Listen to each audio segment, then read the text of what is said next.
Frecuentemente un laboratorio de física puede parecer aburrido, y a veces lo es. Y sin embargo, ahí es donde la física del universo juega un papel sobre bases uniformes.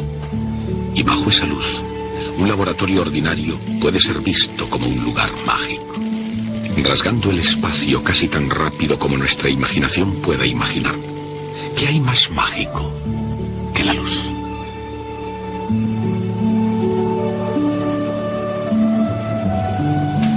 ¿Qué más poderoso que la fuerza bruta de la electricidad?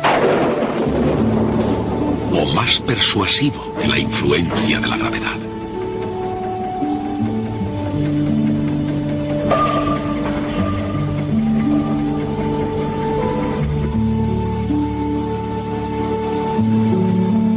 Electricidad y gravedad.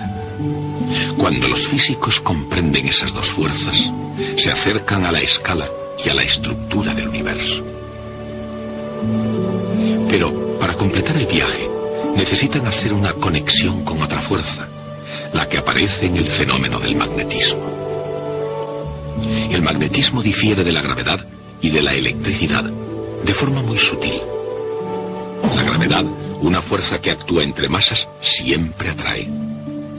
La electricidad, actuando entre cargas diferentes, también atrae.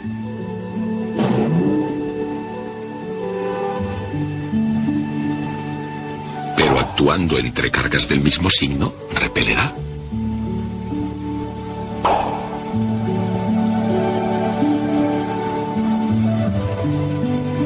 El magnetismo, actuando entre polos magnéticos diferentes, también atrae.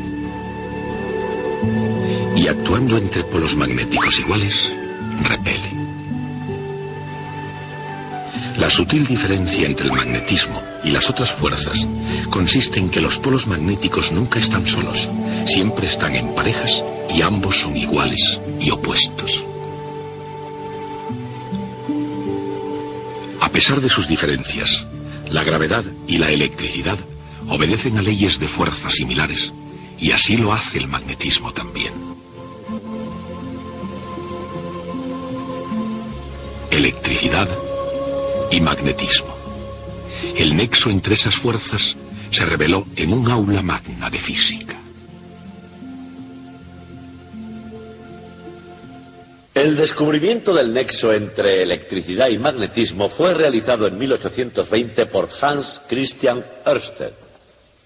Y cuenta la leyenda que Ørsted hizo su descubrimiento durante una conferencia mientras hacía un experimento por casualidad. Algunas personas no creen que los descubrimientos científicos puedan hacerse así, por casualidad. Así que hay otra teoría según la cual Ørsted hizo a propósito el experimento durante una conferencia para que si hubiera muchos testigos y nadie pudiera pensar que había hecho su descubrimiento por casualidad. De todos modos, me gustaría explicarles cómo pudo ser la demostración de Christian Ørsted. Tengo aquí un aparato como el suyo para hacerles una demostración como la que hizo Ørsted aquella tarde. Pongámonos a imaginar. Estamos en 1820 en Copenhague. Es por la tarde y vamos a hacer un experimento en público, pero de gala. Ustedes son la crema de la sociedad de Copenhague. Las mujeres van con vestidos de noche y los hombres de levita.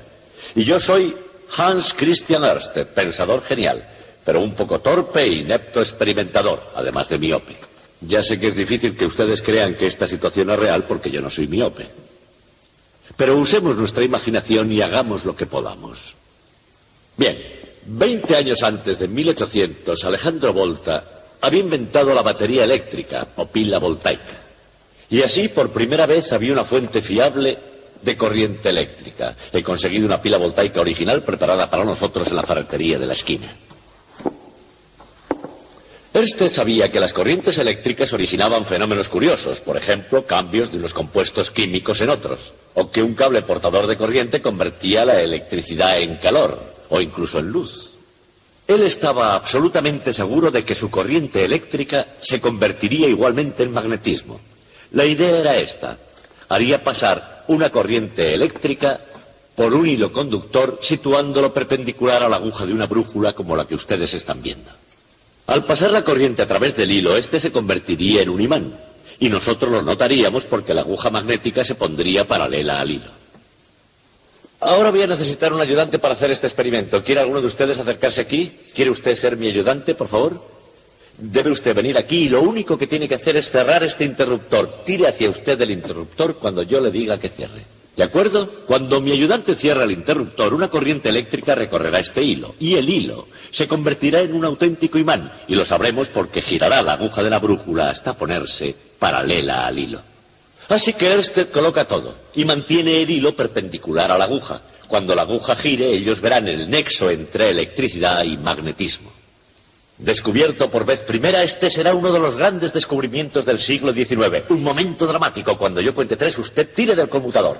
1, 2, 3.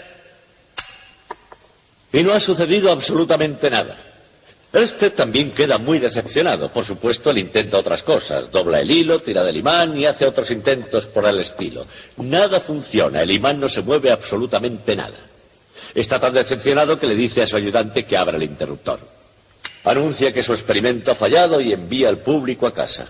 El público se levanta y comienza a abandonar la sala. Y su ayudante, que es muy listo, se da cuenta de que la batería no está completamente descargada. Y en aquellos tiempos, 20 años después del descubrimiento de la batería, no se desperdiciaba un poco de carga que quedase en la batería, aunque fuese poca. Ørsted tuvo la suerte de repetir el experimento. Reflexionó sobre ello y decidió hacer la única cosa que de hecho no había intentado, porque no tenía sentido hacerlo en absoluto. Así que lo que hizo esta vez fue colocar el hilo paralelo a la aguja magnética.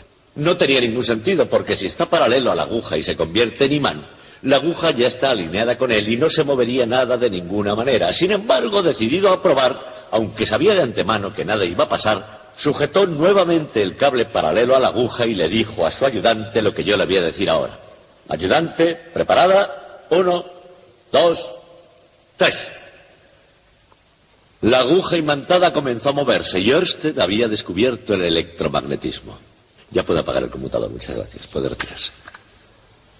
El motivo por el que Ørsted obtuvo un resultado tan sorprendente es la forma en que funciona el campo magnético de una corriente eléctrica. Si este es un cable que lleva una corriente eléctrica, justamente como el que estuvimos mirando.